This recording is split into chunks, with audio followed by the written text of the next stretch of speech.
जय हिंद साथियों, कैसे हैं आप सब। स्वागत है आपका एक बार फिर आपके अपने YouTube channel Shri Shyam class में। जी हाँ साथियों, आपका जो एक बड़ा सा कॉमन प्रश्न आ रहा था कमेंट बॉक्स के अंदर हमारे पुराने वीडियो में कि सर हम भाषा का चयन किस प्रकार से करें, रेट 2025 में भाषा का चयन किस आधार पे करें, कैसे कैसे प्रश्न आएंगे, उचित एक मार्गदर्शन दीजिए। तो उसी टॉपिक के ऊपर अपन एक वीडियो लेकर के आए हैं कि लैंग्वेज कौन सी रखनी है आपको, भाषा फर्स्ट कौन सी देनी है, भाषा सेकंड कौन सी देनी है। साथियों ध्यान देना, शुरुआत के लेवल फर्स्ट और लेवल सेकंड सेम प्रोसेस रहेगा।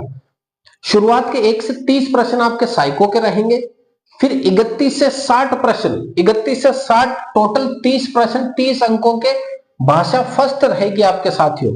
जैसे ही आप पेपर खोलोगे 30 प्रश्न के बाद में क्या आ जाएगी साथियों, भाषा फर्स्ट होगी। भाषा फर्स्ट के अंदर सबसे पहले हिंदी, फिर अंग्रेजी के 30 सवाल, फिर संस्कृत के 30 सवाल, गुजराती के 30, पंजाबी के 30, हिंदी के 30, उर्दू के 30 रहेंगे। तो साथियों यहां पर ध्यान देना, जो आपकी सबसे अच्छी भाषा पर कमांड है, अगर आपको बहुत अच्छी तरीके से इंग्लिश आती है या फिर बहुत अच्छे तरीके से हिंदी आती है, तो साथियों उसी पे ध्यान देना। जो सबसे अच्छी आती है उसको भाषा फर्स्ट का चयन करना, मतलब जो सबसे अच्छी आपको भाषा आती है, इंग्लिश पे बहुत जबरदस्त पकड़ है आपकी तो भाषा फर्स्ट इंग्लिश चुनना है। अगर हिंदी पे पकड़ अच्छी है तो भाषा फर्स्ट हिंदी रखना है साथियों।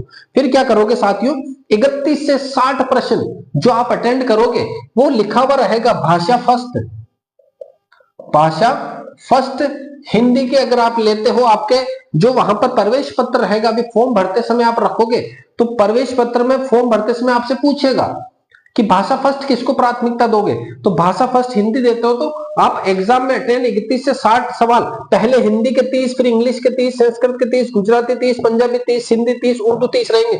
उन सब में से आपको 31 से 60 वाले सिर्फ हिंदी अटेंड करने, अगर आपने फॉर्म भरते समय हिंदी भाषा फर्स्ट रखी है तो। अब सबसे बड़ी दिक्कत आती है भाषा सेकंड में साथियों। हिंदी को तो ज्यादातर लगभग 80% लोग हिंदी को ही भाषा फर्स्ट चुनते हैं। अब दिक्कत आ जाती है, इंग्लिश मीडियम के जो छात्र है वो भाषा सेकंड इंग्लिश को रखते हैं, हिंदी मीडियम के छात्र जो है वो ज्यादातर संस्कृत को भाषा सेकंड रखते हैं। तो यहाँ साथियों 61 से जो 90 प्रश्न रहेंगे ना, 30 प्रश्न, वो आप जो भाषा चुनोगे अभी फॉर्म भरते समय उसी भाषा के अटेंड करने, ये नहीं कि फिर वापस भाषा हिंदी के अटेंड कर लो। नहीं साथियों, अगर यहाँ हिंदी अटेंड कर चुके हो तो इस हिंदी के प्रश्नों को अटेंड नहीं करना है। यहाँ सब कुछ 30-30 प्रश्न वापिस रहेंगे, हिंदी, इंग्लिश, संस्कृत, गुजराती, पंजाबी, सिंधी, उर्दू सभी के 30-30 प्रश्न रहेंगे साथियों। लेकिन आपको फिर अटेंड कौन से करने, जो आपने फॉर्म भरते समय भाषा चुनी है। अगर संस्कृत चुनी है, संस्कृत और हिंदी का एक कॉम्बिनेशन रहता है साथियों, हिंदी में भी संधि, संस्कृत में भी संधि, समास, संधि, वावगिर जो उपसर्ग पड़ते हैं, ये सब क्या है हिंदी और संस्कृत में कॉमन रहते हैं साथियों। इसलिए ज्यादातर छात्र क्या करते हैं, संस्कृत ही चुनते हैं। कुछ एक छात्र जो इंग्लिश मीडियम के, जिनकी इंग्लिश बहुत अच्छी है, वो छात्र क्या करते हैं, आपके इंग्लिश भाषा का चयन करते हैं साथियों। तो इंग्लिश भाषा अगर आपकी बहुत अच्छी पकड़ है तो इंग्लिश का चयन करना भाषा सेकंड में। और अगर संस्कृत है, आपको कुछ भी नहीं आ रहा है, ना इंग्लिश आ रही है ना संस्कृत आ रही है, तो साथियों मैं सजेस्ट करूंगा संस्कृत भाषा चुनना, क्योंकि संधि, समास, प्रत्यय, उपसर्ग सब एक जैसे हैं। उसके अलावा यहां पर प्रश्न कितने आएंगे साथियों, 15 प्रश्न व्याकरण के रहेंगे। तो 15 प्रश्न हिंदी में व्याकरण के, 15 प्रश्न भाषा सेकंड में व्याकरण के। लेकिन ये जो शिक्षण विधियां है ना साथियों, ये शिक्षण विधियां लगभग लगभग दोनों की सिमिलर रहेगी। अगर आप हिंदी और संस्कृत रख रहे हो तो भाषा फर्स्ट हिंदी, भाषा सेकंड अगर संस्कृत रखते हो तो शिक्षण विधियां एक जैसी रहेगी साथियों।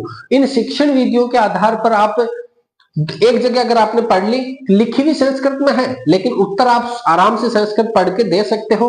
लेकिन इंग्लिश में जो शिक्षण विधि है वो थोड़ी बहुत अलग रहेगी, लैंग्वेज भी पूरी इंग्लिश में रहेगी।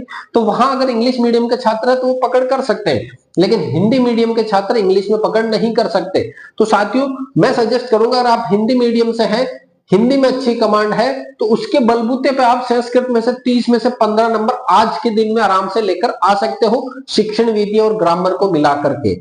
तो आपको क्या करना है, संस्कृत चुननी है अगर आपके भाषा हिंदी लेवल की ही है तो। और अगर इंग्लिश मीडियम है, आपके शुरू से इंग्लिश है, तो लैंग्वेज सेकंड इंग्लिश चुन सकते हो साथियों, यहां पर ध्यान देना। लेकिन यहां ध्यान देना, कुछ छात्र कह रहे हैं 30 प्रश्न अपने जीके इसके सॉरी व्याकरण के आएंगे। नहीं साथियों, व्याकरण के भाषा फर्स्ट में भी 15 प्रश्न और भाषा सेकंड में भी 15 प्रश्न ही रहेंगे।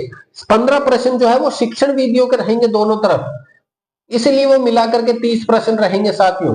15 शिक्षण विधियों के और 15 किसके रहेंगे, ग्रामर के रहेंगे साथियों। ध्यान देना, 15 ग्रामर, भाषा फर्स्ट में, 15 ग्रामर के भाषा सेकंड में, 15 शिक्षण विधियां भाषा फर्स्ट में, 15 शिक्षण विधियों के प्रश्न भाषा सेकंड में। फिर साथियों कुछ छात्र ये कह रहे हैं कि सर मेंस में भाषा का क्या रोल रहेगा। अगर आप हिंदी के छात्र हो, बीए में आपके हिंदी है, तो आप हिंदी से अगर एग्जाम देना चाहते हो तो आपकी हिंदी वहां पर काम आ जाएगी साथियों। अगर आपने संस्कृत से बीए वगैरह कर रखी है, आप संस्कृत के टीचर बनना चाहते हो, तो वहां सब्जेक्ट में आपको एसएसटी चुनना होगा, एसएसटी में जाकर के संस्कृत चुननी होगी, तो आप संस्कृत वहां मेंस में सिर्फ और सिर्फ भाषा कुछ ही नहीं आएगी साथियों, मेंस में आपके सब्जेक्ट आएगा। उस सब्जेक्ट में अगर आपके हिंदी सब्जेक्ट है तो हिंदी के प्रश्न रहेंगे, आपके संस्कृत है तो संस्कृत के रहेंगे, गणित विज्ञान है तो वहां दोनों ही भाषाएं आपके नहीं आएगी साथियों। अगर आप सामाजिक से हो तो दोनों भाषाएं नहीं आएगी साथियों। अगर आप रेट लेवल फर्स्ट से हो तो दोनों भाषाएं नहीं आएगी साथियों। लेकिन अगर आप एसएसटी में हिंदी सब्जेक्ट से फॉर्म भरा है आपने, तो फिर हिंदी के प्रश्न रहेंगे आपके साथियों। तो ये एक आपका जो बड़ा कॉमन सा प्रश्न बार बार आ रहा था भाषा के चयन को लेकर के, तो उम्मीद करता हूं आपको पूरा कंफ्यूजन दूर हुआ होगा, और जब फॉर्म भरोगे तो भाषा का चयन आराम से सोच समझ करके आप चुनने वाले हो साथियों। तो ये थी आज की क्लास। इसी प्रकार के अगर आपको और कोई डाउट है तो आप कमेंट कर सकते हैं, आपको हर एक कमेंट का जवाब दिया जाएगा। और जो कमेंट आपके ज्यादा से ज्यादा एक ही टॉपिक के ऊपर बार बार आएंगे, उस टॉपिक को आपको यहाँ पर वीडियो बना करके क्लियर कर दिया जाएगा साथियों। तो मिलते हैं अगली क्लास में, तब तक के लिए जय हिंद, वंदे मातरम।